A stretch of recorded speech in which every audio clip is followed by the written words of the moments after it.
We have a lot to talk about, so let's get started with the questions, doctor. Sure. What's the difference between a regular headache and a migraine?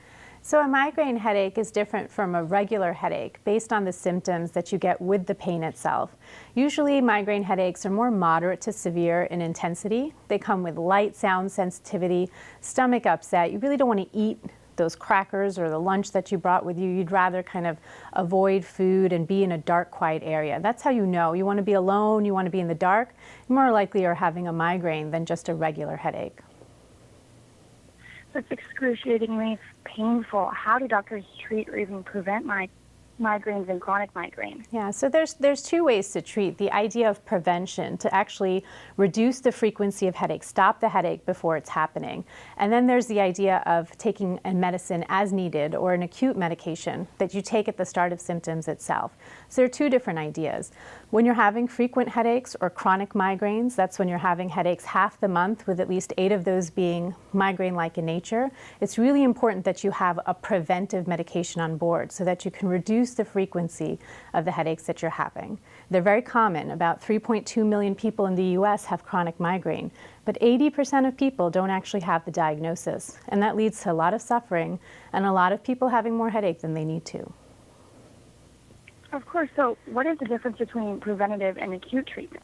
So a preventative is something that should reduce the frequency of headaches. That it is either a medicine that you're taking, or for chronic migraine in particular, Botox, which is an injection therapy given every 3 months. That's FDA approved to prevent chronic migraines from happening. An acute treatment you take at the onset of migraine symptoms to try to get rid of the migraine itself so that it doesn't continue on for several days. So if you're struggling with this, who should you see if you think you have a chronic migraine? And then really, what type of information, if you're going to see a doctor, do they need to make an accurate diagnosis? So it's a great question. It's the reason that I partnered with Allergan to talk to you more about how you can talk to your healthcare provider about your migraines. So the first thing is keep track of your headaches. Keep a calendar, write down all your symptoms, write down every headache you have and what you took for your headaches itself. Bring that to your healthcare provider to try to show them what migraines are doing to your life and talk to them about preventive options to try to reduce the frequency of headache. If you feel like you're still not really getting the right answers, you might want to see a headache specialist. And that's somebody who's spent extra training and extra time learning about migraines and chronic migraines. And they can discuss with you some of the latest options for chronic migraine prevention. If you're wondering, where do I find a headache specialist? What kind of questions should I be asking my healthcare provider?